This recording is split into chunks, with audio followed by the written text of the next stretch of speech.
An anonymous complaint has been filed regarding a potentially unsafe and non-compliant home-based commercial enterprise at this address. That was the phrase that started it all. It was printed in cold, sterile letters on the official notice I found taped to my front door, a stark white rectangle against the dark oak. I read it twice, then a third time, the words buzzing in the air like static from a faulty wire. A home-based commercial enterprise. I was a regional director for the Occupational Safety and Health Administration. My enterprise consisted of a desk, a laptop, and a small mountain of paperwork I often brought home.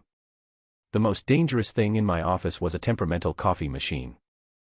Let me know in the comments, what's the most ridiculous complaint you've ever had to deal with from a neighbor or an HOA? Because I have a feeling this one is going to be hard to top. Stick around, because this isn't just a story about a petty dispute. It's a story about what happens when a petty tyrant with a clipboard decides to poke a bear who happens to write the safety regulations for the entire region. If you love stories where bullies get exactly what they deserve, make sure you subscribe, because you are in for a ride. This all began because I wanted peace. My wife, Eleanor, had passed away about a year prior after a long, brutal fight with cancer. Our big family house, the one we'd filled with 2 decades of laughter and memories, suddenly felt cavernous and silent. Every room held a ghost. Every corner echoed with a sound I could no longer hear. I needed a change of scenery, a fresh start, a place where the silence wasn't so loud. So I sold the house and bought a smaller, manageable place in a community called Serenity Meadows. The name itself was a promise. It was a newer development, meticulously landscaped, with quiet streets and neighbors who gave a polite wave but mostly kept to themselves. It was managed by a homeowners association, which I knew could be a double-edged sword, but the rules seemed reasonable on paper. No derelict cars, keep your lawn tidy, don't paint your house neon pink. Standard stuff. I figured it was a small price to pay for the tranquility I was craving. I was a man in my late 50s, a widower, looking to quietly live out my days, do my job, and maybe finally learn how to use the fancy grill Eleanor had bought me. My job was demanding. As a regional director for OSHA, I oversaw federal safety compliance for several states. My days were filled with policy reviews, incident reports, legal challenges, and managing a team of inspectors who dealt with everything from collapsed construction sites to chemical spills. It was a world of regulations, codes, and consequences. When I came home, I wanted to shut that world off completely. My home office was my sanctuary, a place where I could decompress and catch up on reports without the constant ring of the phone. It was a spare bedroom with a nice view of the small garden I was planning to cultivate. For the first few months, Serenity Meadows lived up to its name. It was peaceful. The neighbors were quiet. I settled into a routine. I even started to feel a semblance of normalcy return. The sharp edges of my grief were beginning to soften, worn down by the simple, predictable rhythm of my new life. And then I met Carol. Carol was the president of the Serenity Meadows HOA. I first saw her making her rounds in a golf cart that she drove with the grim determination of a tank commander. She was a woman who looked permanently coiled, like a spring wound too tight. She had a sharp, angular face, hair sprayed into a helmet of improbable rigidity, and eyes that scanned every lawn, every mailbox, every shingle for the slightest infraction. She didn't just enforce the rules, she seemed to relish it. She was a petty dictator in a kingdom of beige siding and manicured flower beds. My first personal interaction with her was over a welcome mat. It was a simple, tasteful mat Eleanor had bought years ago. It said, "Welcome," in a pleasant script over a pattern of autumn leaves. Apparently, the leaves were a non-approved color palette. The bylaws clearly state all exterior decorative items must adhere to a pre-approved list of earth tones, she'd said, standing on my porch with her clipboard held like a scepter. Those oranges and reds are far too vibrant. I remember just staring at her, trying to process the sheer absurdity of it.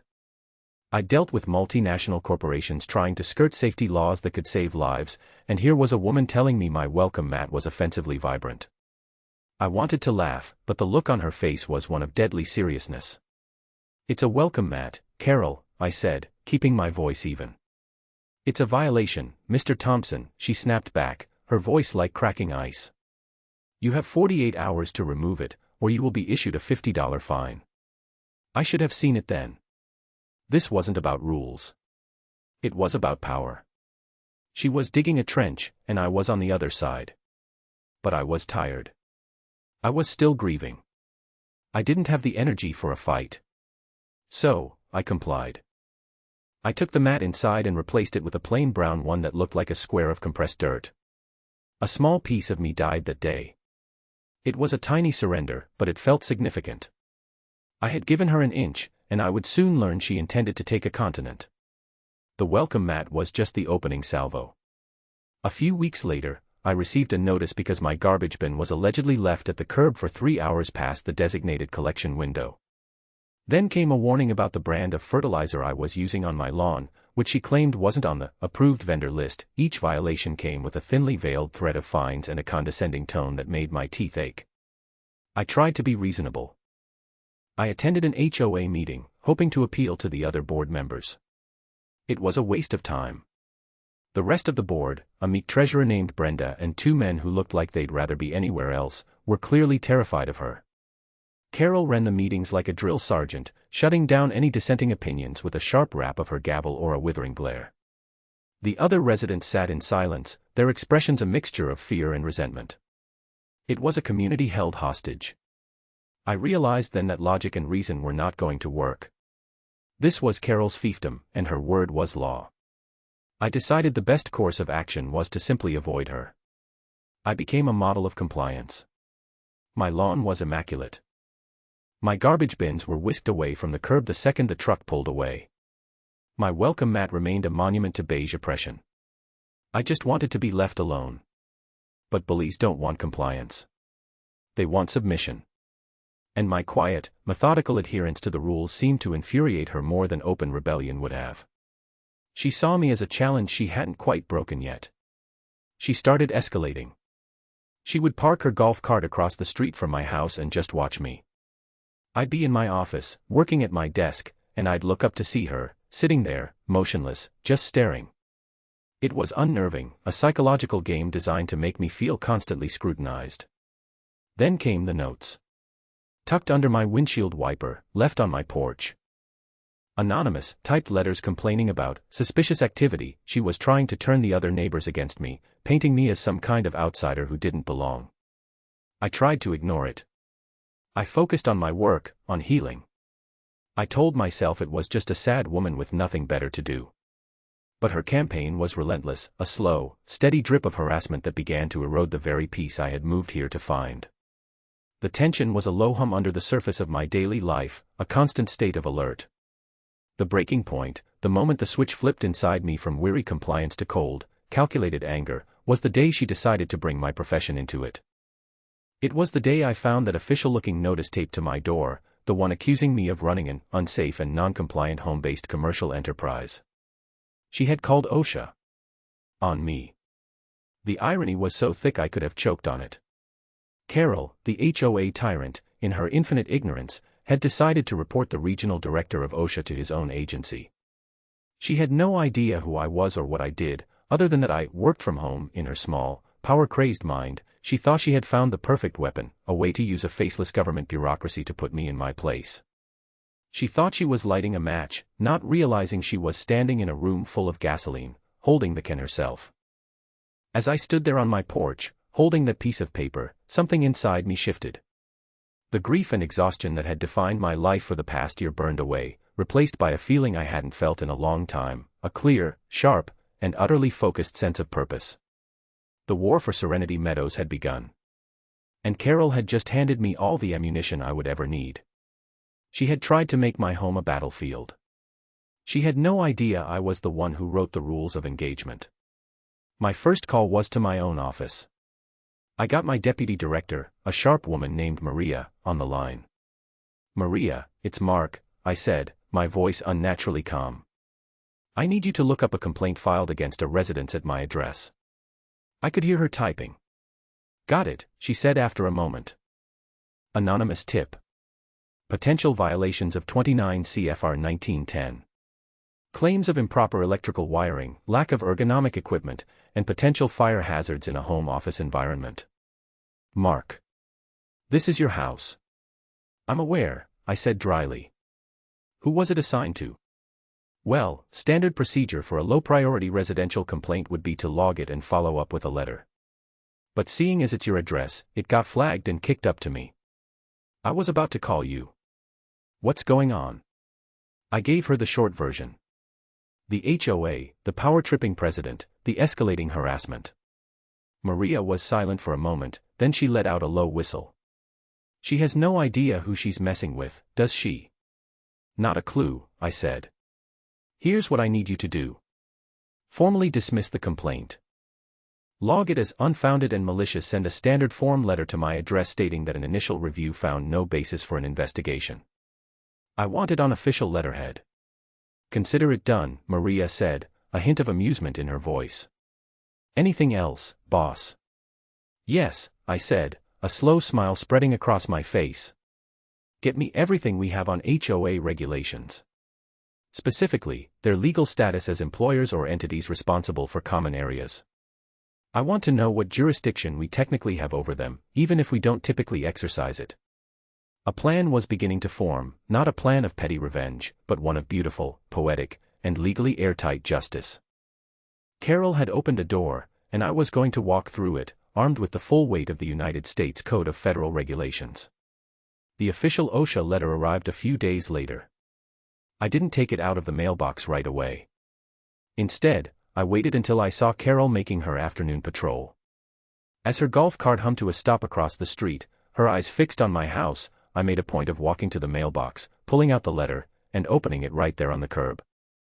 I read it with a look of theatrical concern, then folded it, shook my head with a sigh, and went back inside. I could feel her burning stare on my back the entire time. I was baiting the hook. The next phase of my plan required information.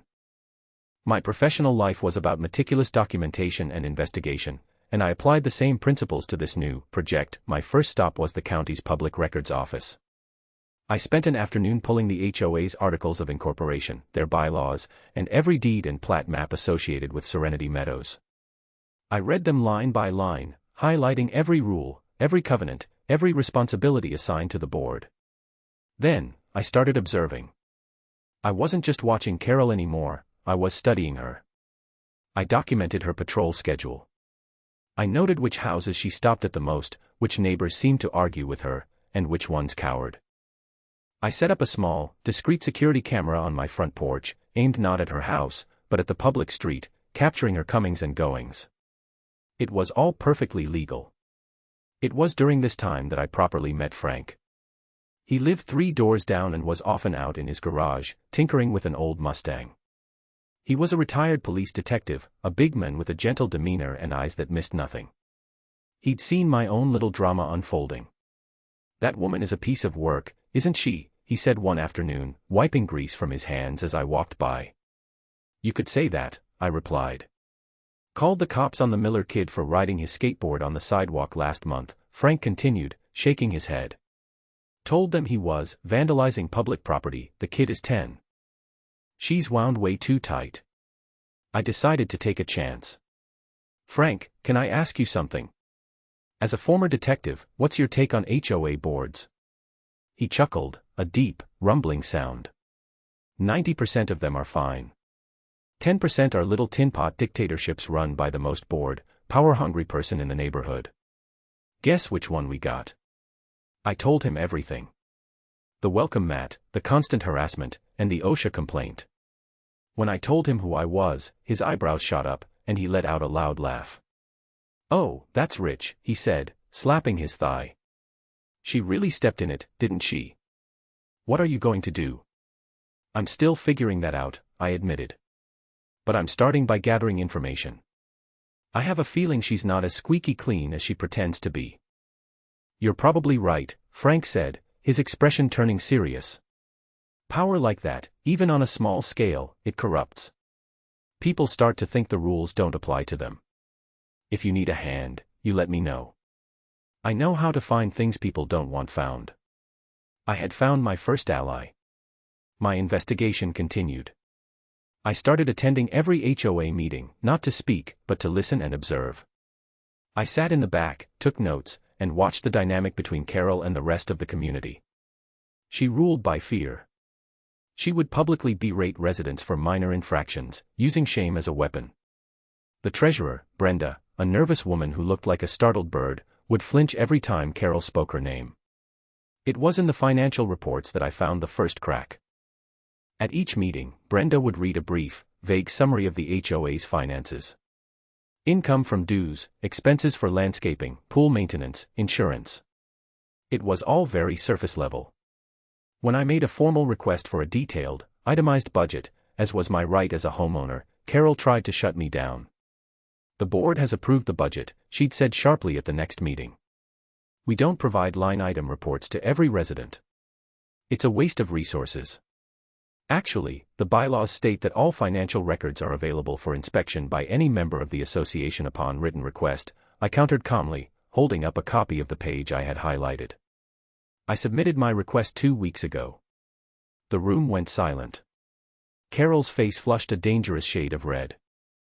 She was not used to being challenged, especially not with her own rules. "Fine," she hissed. "Brenda will prepare a copy for you." She shot Brenda a look that could curdle milk. A week later, a thick envelope appeared on my doorstep. It was the detailed budget.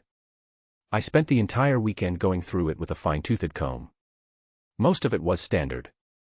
But one vendor stood out, Evergreen Solutions LLC. They were being paid a staggering amount for landscape maintenance and community beautification projects. The payments were monthly, and far exceeded what a community our size should be spending.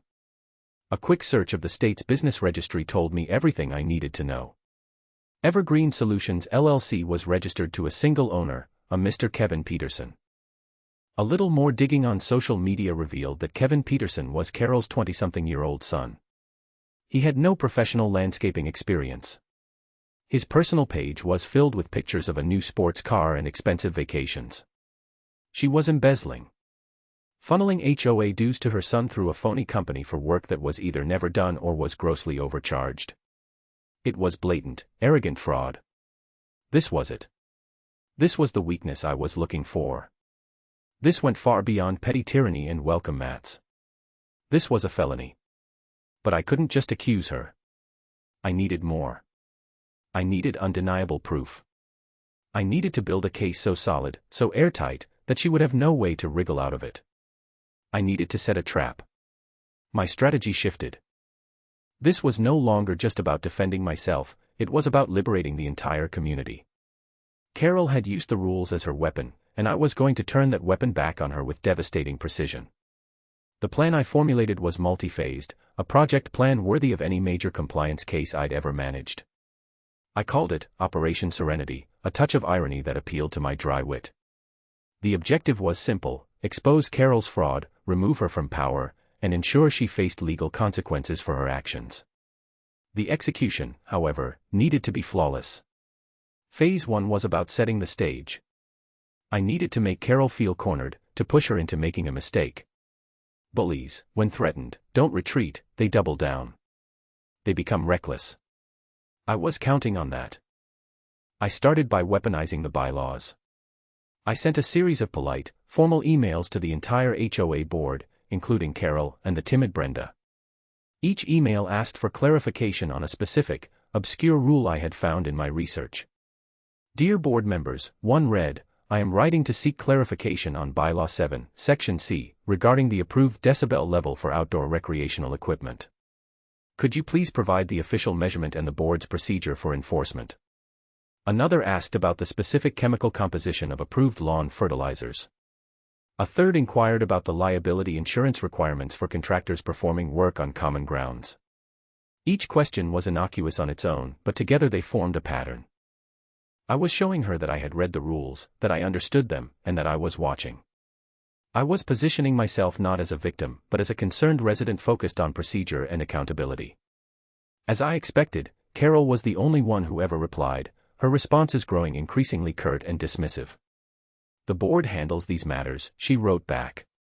"It is not the concern of individual residents." She was stonewalling, but I knew my emails were having the desired effect. They were putting her on edge. The other board members were being copied on her dismissive replies, and on my polite, persistent follow-ups. I was creating a paper trail, documenting her refusal to engage in transparent governance. Phase 2 was about baiting the trap. This is where her son's phony landscaping company came in. The HOA's common areas included a small park with a playground and a walking trail. According to the budget, Evergreen Solutions had been paid a handsome sum to resod the park and install a new irrigation system 3 months ago. I went to the park. The grass was patchy and brown. I dug up a small, discreet section of turf. There was no new sod, just the same old tired grass. I checked the sprinkler heads. They were old, clogged, and some were broken. No new irrigation system had been installed. I took photos. I video recorded the state of the park. Then, I leveraged my own professional background. I paid out of my own pocket for a certified landscape architect to conduct an independent assessment of the park. His report was damning. It concluded that no significant work had been done in the area for at least a year and estimated the actual value of the maintenance performed at a tiny fraction of what Evergreen Solutions had been paid. Now I had an expert witness. With this evidence in hand, I prepared my next move. It was time for the first public reveal, a controlled detonation designed to shake her composure. The next HOA meeting was in a week. In the days leading up to it, I laid more groundwork. I had a quiet conversation with Frank. I showed him the financial records and the landscape architect's report. His detective instincts kicked in immediately. "This is classic stuff," he said, his voice a low growl. "Fraud, embezzlement, larceny by deception. She's not just a bully, Mark. She's a common criminal." "I know," I said. "But I need to play this carefully. If I just accuse her, she'll paint me as a disgruntled resident with a vendetta. I need to present it in a way that makes her incriminate herself. You need to make her lose her cool in front of everyone," Frank concluded. "Let her own anger be the thing that hangs her." That was exactly the plan. The night of the HOA meeting, the community room was filled with the usual sense of low-grade dread. The residents sat in their plastic chairs like students waiting for a stern lecture. Carol sat at the head table, flanked by her silent board members, looking imperious. The meeting droned on with the usual business, minutes from the last meeting, a report on pool maintenance.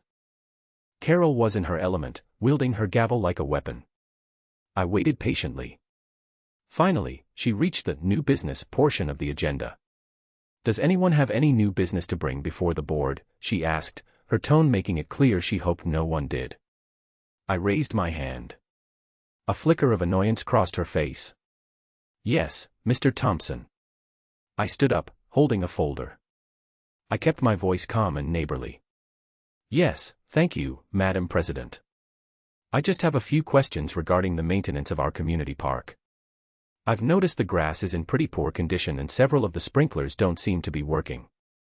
I was reviewing the budget you kindly provided, and I saw that we allocated a significant amount of funds for a resodding and irrigation project this past quarter." I paused, letting the statement hang in the air. People started murmuring, looking at each other. They'd all seen the state of the park. I was just wondering if there was a delay in the project, or if perhaps we should be contacting the vendor to ensure the work was completed to our satisfaction, I continued, my tone one of genuine, helpful concern. We wouldn't want the association's money to go to waste, after all. I didn't mention Evergreen Solutions. I didn't mention her son. I just presented the discrepancy. The facts. Carol's face went from annoyed to livid. Her knuckles were white where she gripped the gavel. She had two choices: admit there was a problem with her son's company, or lie. She chose to lie. "The work was completed as scheduled, Mr. Thompson," she said, her voice tight. "Perhaps if you spent less time scrutinizing the board and more time on your own property, you'd be a more productive member of this community." It was a deflection, an ad hominem attack. And it was a mistake. "Oh, that's a relief," I said, my voice still perfectly pleasant. Because I was so concerned, I actually had the area professionally assessed. I opened my folder. According to this report from a certified landscape architect, not only was no new sod or irrigation system installed, but the area shows signs of significant neglect. I have copies for the entire board, of course. I walked to the front of the room and placed a copy of the report in front of each board member, including Carol. The room erupted in whispers. Brenda, the treasurer, looked at the report and then at Carol, her face pale with terror. Carol exploded. "This is an outrage," she shrieked, slamming her gavel on the table. "You have no right. This is harassment. You are trying to undermine this board with lies and fabricated documents." "It's a signed report from a licensed professional, Carol," I said calmly, returning to my seat. "I'm simply trying to ensure our dues are being used responsibly." "Are you saying this report is inaccurate? Are you saying the work was, in fact, done?" She was trapped. She had already lied and said the work was completed. Now she had to stick to that lie, even with evidence to the contrary staring her in the face. "Yes. The work was done." "This man is a liar," she screamed, pointing a trembling finger at me. "He has had a vendetta against me since day one because I dared to enforce the rules." Her rage was a sight to behold. It was raw, unhinged, and deeply revealing. She wasn't acting like a president addressing a resident's concern, she was acting like a criminal who had just been caught. The other residents saw it. The board saw it. Her credibility was cracking like cheap concrete right before their eyes. She had lost control. The trap had been sprung. She didn't know it yet, but her reign was already over. This was just the beginning of the end. Carol's public meltdown was exactly what I had hoped for, but it was also a declaration of war. I had wounded her, and a cornered animal is at its most dangerous. I knew her retaliation would be swift and vicious. I prepared for it. The very next day, the smear campaign began. Flyers appeared on every doorstep in Serenity Meadows. They were poorly designed, a mess of different fonts and clip art, but the message was clear and venomous. "Beware of your neighbor," the headline screamed in bold, red letters. "Mark Thompson is a disgruntled resident trying to destroy our community from within. He is using his position as a government agent to spy on us, collect information, and intimidate your HOA board. He wants to tear down our rules and turn our beautiful neighborhood into chaos. Don't let this government bully win." It was libelous, slanderous, and utterly predictable. She was trying to frame this as me, the big bad government agent, versus them, the small, peaceful community she was protecting. It was a classic, us versus them, tactic. Some of the neighbors looked at me with suspicion after that. Others, the ones who had long chafed under Carol's rule, gave me small, subtle nods of encouragement. They knew what was really happening. But Carol wasn't content with just turning my neighbors against me. She decided to go for the jugular. She tried to get me fired. I got the call from Maria a few days later. I could hear her trying to suppress her laughter. "You are not going to believe this," she said. "We just got a call on the National Ethics Hotline. From a concerned citizen named Carol Peterson." "Let me guess," I said, leaning back in my office chair. "I'm using government resources to harass my HOA president." "Oh, it's better than that," Maria chuckled. "According to her, you're running a massive surveillance operation from your house, blackmailing your neighbors, and attempting a hostile takeover of a private residential association for your own personal gain. She also implied you were dangerously unstable. She demanded an immediate investigation and your termination." "What did you tell her?" I asked. "I told her that the Office of the Inspector General takes all such allegations very seriously and that we would launch a full and thorough investigation," Maria said, her voice dripping with mock solemnity. "Then I hung up and called you." "Mark, she's digging her own grave with a backhoe." "Let her dig," I said. "The deeper, the better." Her attack on my career was a major miscalculation. First, she had no idea that a complaint against a regional director made by a civilian with an obvious personal vendetta would go nowhere. Second, she had now created an official record of her harassment with a federal agency. Every lie she told was now documented. She was building my case for me. But her escalating madness had another, unintended consequence. It pushed one of her own people over the edge. It was a Tuesday evening when my doorbell rang. It was Brenda, the timid HOA treasurer. She was clutching a large manila envelope to her chest and looked even more terrified than she had at the meeting. "Mr. Thompson," she whispered, glancing nervously over her shoulder. "Can I come in? Please?" I ushered her inside. She was trembling.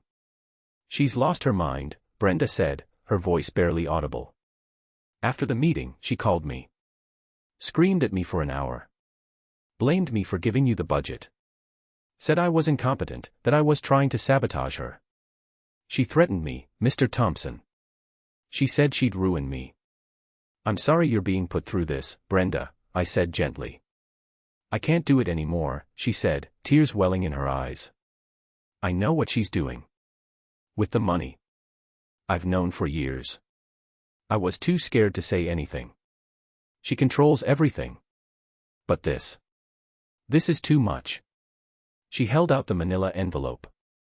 These are the real invoices, she said. And the bank statements. The ones she makes me keep in a separate file. The ones that show the payments to her son's company and the transfers she makes to her personal accounts. I took the envelope. It felt heavy, not just with paper, but with the weight of Brenda's fear and Carol's crimes. This was the final proof. The smoking gun. She told me to shred these after the meeting, Brenda continued, wiping a tear from her cheek. She's trying to cover her tracks. I knew I had to bring them to you. You're the only one who has stood up to her. You did the right thing, Brenda, I told her, my voice full of a conviction I truly felt. You're a very brave woman. After she left, I sat at my dining room table and opened the envelope. It was all there. Falsified invoices from Evergreen Solutions for thousands of dollars worth of work, with corresponding checks signed by Carol.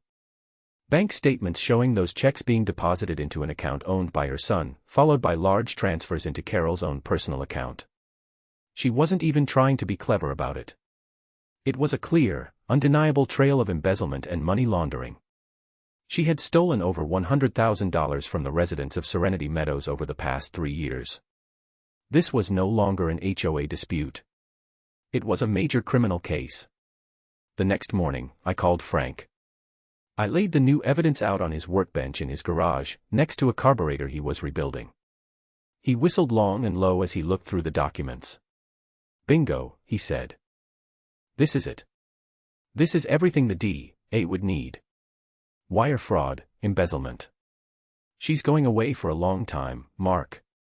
What's our next step? I asked. Our step. Frank grinned. Our step is to package this up so neatly that a rookie prosecutor could win the case in his sleep. We write up a full summary, cross-reference the invoices with the bank statements, and create a timeline of the fraud. Then, we don't take it to the local cops. They're good, but this is financial crime. We take this straight to the state's Attorney General's office, the Economic Crimes Unit. They live for this stuff. We spent the next 2 days doing exactly that. My experience with federal case files and Frank's experience with criminal procedure made us a formidable team. We created a binder that was a masterpiece of organized evidence. Every claim was backed by a document, every document was tabbed and referenced. It was irrefutable. When we were done, I knew it was time to end it. It was time for the final showdown. I used another provision in the HOA bylaws that allowed a resident to call for a special emergency meeting if they submitted a petition signed by at least 10% of the homeowners. It took me less than an afternoon to get the signatures. People were fed up. They were scared, but they were ready for a change. The notice for the meeting went out, stating only that it was to discuss urgent financial and legal matters of the utmost importance to the association and its members. The meeting was scheduled for 1 week later. Carol, of course, tried to cancel it. She sent out a community-wide email declaring my petition invalid and the meeting unsanctioned, but it was too late. The bylaws were on my side. The people were on my side. The tide had turned. I made one last call before the meeting. It was to a contact I had in the state attorney general's office. I told him the situation and that I would be publicly presenting evidence of multiple felonies at a community meeting on Thursday night at 7 p.m. I suggested that having a couple of investigators from their Economic Crimes Unit present might be efficient. He agreed. The stage was set. All the players were in position. All that was left was for the curtain to rise. The night of the final showdown, the community room was packed. It wasn't just the usual handful of residents, it was nearly the entire neighborhood. Word had spread. The air was thick with anticipation, a palpable energy that was a mixture of fear, anger, and hope. This was more than a meeting, it was a reckoning. Carol was there, of course. She had clearly decided that her only option was to brazen it out. She sat at the head table, her face a mask of defiant fury. She tried to seize control from the start, banging her gavel and declaring the meeting illegal. "This meeting is not sanctioned by the board and is in violation of our procedures," she announced, her voice shrill. "I demand you all return to your homes." Nobody moved. I walked to the front of the room, carrying my binder. I didn't go to the podium. I just stood on the floor, on the same level as my neighbors. "Actually, Carol, this meeting is perfectly legal," I said, my voice calm and carrying through the silent room. Bylaw 12, Section D, allows for it. And we are all here tonight to discuss the financial and legal well-being of our community. Something you, as president, have gravely mishandled. These are baseless accusations, she screeched. You have no proof. Oh, but I do, I said softly. I have a great deal of proof. And then, I began. I didn't yell. I didn't accuse. I simply presented the facts, piece by piece, like a prosecutor laying out his case to a jury. Let's start with the community park, I began, projecting the photos I had taken onto a screen I had set up. The board, under Carol's leadership, paid over $20,000 to a company called Evergreen Solutions for resodding and a new irrigation system. As you can see, no such work was ever performed. Murmurs rippled through the crowd. I have here, I continued, holding up the landscape architect's report, a sworn assessment from a certified professional confirming that fact. I moved on. Evergreen Solutions has been paid, on average, $5,000 a month for the last 3 years for landscaping services. That's $180,000 of our money. But who is Evergreen Solutions? I projected the company's registration onto the screen. It's a company with one employee and one owner, Kevin Peterson. For those of you who don't know, that is Carol's son. The room erupted. People were shouting now. Carol was on her feet, screaming, but her words were lost in the din. This is not just mismanagement, I declared, my voice rising to be heard. This is not just incompetence. This is theft. This is a deliberate, calculated scheme to defraud this community, to steal the money we all pay in good faith. Then I delivered the final, devastating blow. But you don't have to take my word for it, I said, my eyes locking with Carol's. Because I have the bank records. I projected the first bank statement onto the screen. It showed the payment from the HOA to Evergreen Solutions. Then I projected the next one. It showed the deposit into her son's account. And then the third, showing the immediate transfer of a large portion of that money directly into Carol Peterson's personal checking account. The room fell into a stunned, absolute silence. The proof was undeniable, displayed in stark black and white for everyone to see. There was no explanation, no excuse. Carol's face, which had been red with rage, was now ashen. The mask of defiance crumbled, replaced by the raw, ugly face of panic.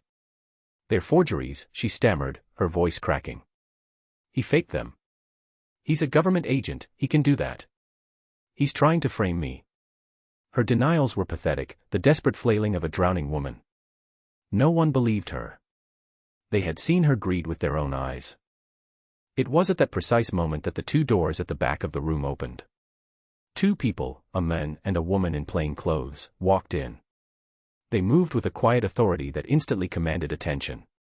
Carol Peterson, the woman said, her voice calm but firm. We're investigators with the State Attorney General's office. We'd like to ask you a few questions about the Serenity Meadows HOA's financial accounts. Carol stared at them, her mouth hanging open. The last vestiges of her composure shattered. She let out a guttural scream of pure, animalistic fury. You, she shrieked, pointing a trembling finger at me. You did this. You will not get away with this. I'll sue you. I'll sue all of you. I own this place. I own you. Her meltdown was spectacular. She ranted, she raved, she incriminated herself further with every unhinged word. The investigators just stood there, waiting patiently for her to finish. As they finally moved forward to escort her out, she leveled one last, impotent threat at me. You'll regret this, Thompson. I'll see you in the gutter. I just looked at her, my expression unreadable. I didn't say a word. I didn't have to. The sound of the handcuffs clicking shut was the only reply she needed. As the investigators led a sobbing, screaming Carol out of the room, a strange thing happened. A single person started to clap. Then another. And another. Within seconds, the entire room was on its feet, a thunderous wave of applause washing over me. It wasn't for me, not really. It was for them. It was the sound of a community liberating itself. It was the sound of serenity, finally being restored. The aftermath was swift and decisive. With Carol gone, the house of cards she had built collapsed instantly. The other 2 board members resigned in shame the very next day. Brenda, hailed as a hero for her courage, was appointed as the interim president to oversee the transition to a new, democratically elected board. The legal proceedings against Carol were a formality. The evidence was so overwhelming that her lawyer advised her to take a plea deal.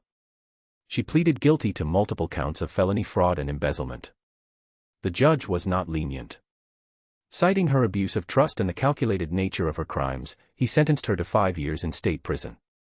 The court also ordered full restitution.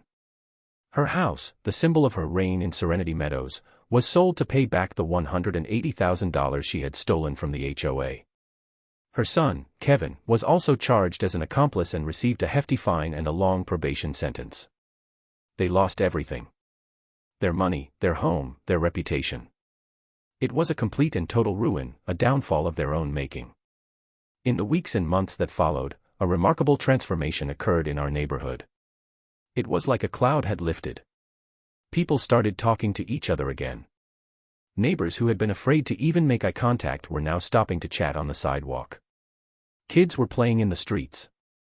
The oppressive atmosphere of fear was replaced by a genuine sense of community. The new HOA board, led by a retired schoolteacher with a sensible and fair approach, went through the bylaws with a fine-toothed comb.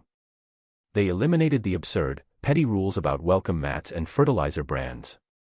They focused on what an HOA should be, an organization dedicated to maintaining property values and fostering a good community, not a tool for one person's ego. The first thing they did with the recovered funds was to hire a real landscaping company to properly fix the park. It was a symbolic act, a reclaiming of what had been stolen. I became something of an unlikely local hero. People would wave as I drove by. They'd stop me on my walks to thank me. I always brushed it off. I wasn't a hero. I was just a man who had been pushed too far. I had wanted peace, and when that peace was threatened, I used the skills I had to defend it. My job was to ensure safety and enforce compliance in the workplace. In a strange way, all I did was apply those same principles to my own backyard. I often think about the central lesson of this whole ordeal. It's a testament to the old saying that bullies only have the power you give them. For years, Carol ruled Serenity Meadows because people were too afraid to stand up to her. They complied, they stayed silent, they hoped she would leave them alone. But her brand of tyranny required constant expansion. It was never enough. She had to keep pushing, keep dominating, until she finally pushed the wrong person. She thought my quiet nature was a weakness. She mistook my patience for passivity. She had no idea that beneath the surface was a man who had spent his entire career methodically dismantling the arguments of corporate lawyers and shutting down unsafe operations with the cold, hard logic of the law. She brought the fight to my world, and in my world, the rules matter. The evidence matters. The truth, eventually, always comes out. So, I want to ask you all, what do you think is the best way to handle a neighborhood bully? Do you ignore them, confront them, or do you, like me, just gather enough evidence to bury them with it? Let me know your thoughts in the comments. My life in Serenity Meadows is quiet now. It's the real, peaceful quiet I was searching for when I first moved here. My home office is my sanctuary again, a place of calm productivity. My new welcome mat, a gift from Frank, is bright, colorful, and flagrantly non-compliant with Carol's old earth tone directive. Every time I see it, I smile. I stood up to a bully, not for glory or for revenge, but for the simple right to be left alone. I achieved a kind of poetic justice that was more satisfying than any petty retaliation could ever be. And in doing so, I helped my neighbors find their voices and reclaim their community. The silence in my house is different now. It's no longer the silence of loss. It's the silence of peace. And it's a peace I earned. If you enjoyed this story of justice served cold, make sure to hit that subscribe button. We have a lot more stories about HOAs from hell, entitled neighbors, and the sweet, sweet taste of pro-revenge coming your way. You won't want to miss it.